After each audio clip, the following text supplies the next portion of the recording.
News for nation पर आपका स्वागत है और मैं हूं आपके साथ प्रार्थना। न्यूज फॉर नेशन पेश करता है दिन भर की 10 खबरें फटाफट अंदाज में। शुरुआत करेंगे पहली खबर के साथ। मुख्यमंत्री सम्राट चौधरी भागलपुर पहुंचे, जहां उन्होंने विक्रमशिला सेतु पर चल रहे बेली ब्रिज निर्माण का निरीक्षण किया।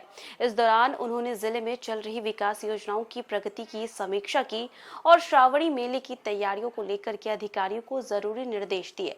सुरक्षा और यातायात व्यवस्था को लेकर की भी विशेष चर्चा हुई। बिहार विधान परिषद चुनाव को लेकर के जेडीयू में राजनीतिक गतिविधियां तेज हो गई हैं।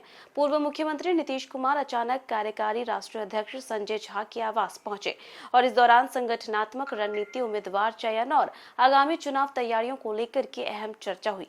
कार्यकर्ताओं में नीतीश कुमार के पहुंचने से उत्साह का माहौल भी देखने को मिला। राबड़ी देवी के सरकारी आवास खाली करने के मुद्दे पर राजनीतिक घमासान बढ़ता चला जा रहा है। पूर्णिया सांसद पप्पू यादव ने इस कार्रवाई को लेकर के सरकार पर सवाल उठाया। उन्होंने राबड़ी देवी को मां सम्मान बताते हुए कहा कि उनके साथ सम्मानजनक व्यवहार होना चाहिए और सरकार को वैकल्पिक आवास उपलब्ध कराना चाहिए। प्रधानमंत्री नरेंद्र मोदी ने मन की बात कार्यक्रम में भागलपुर के प्रसिद्ध आम की सराहना की। उन्होंने इसके स्वाद, खुशबू और गुणवत्ता की तारीफ करते हुए बिहार की पहचान बताया। इस उल्लेख के बाद किसानों और आम उत्पादकों में खुशी की लहर दौड़ पड़ी।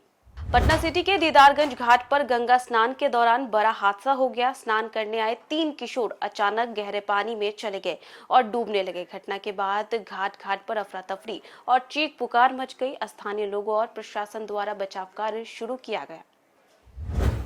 भोजपुरी फिल्म इंडस्ट्री में एक बार फिर बयानबाजी तेज हो गई है। खेसारी लाल यादव ने एक पॉडकास्ट में कहा कि वह किसी के गलत काम का समर्थन नहीं करते। उन्होंने पवन सिंह का नाम लेते हुए स्पष्ट किया कि वह सच के साथ खड़े रहेंगे, चाहे किसी को अच्छा लगे या बुरा लगे।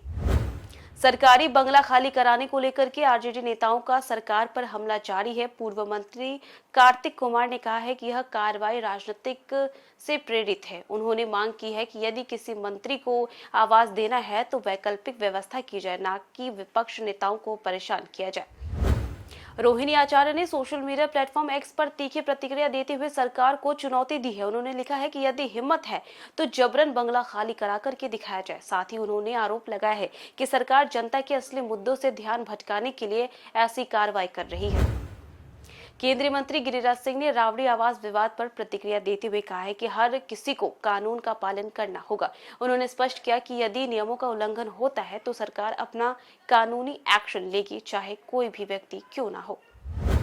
बिहार सरकार ने 1 जून से राज्य की सरकारी बसों के लिए किराए में 10 से 15% तक वृद्धि करने का फैसला लिया है। परिवहन विभाग के अनुसार नई दरों के लागू होने से करीब 1500 बसों के यात्रियों पर सीधा इसका असर पड़ेगा और रोजाना यात्रा करने वालों का खर्च बढ़ जाएगा। तो ये थी दिन भर की 10 ऐसी खबरें जो सुर्खियों में रही।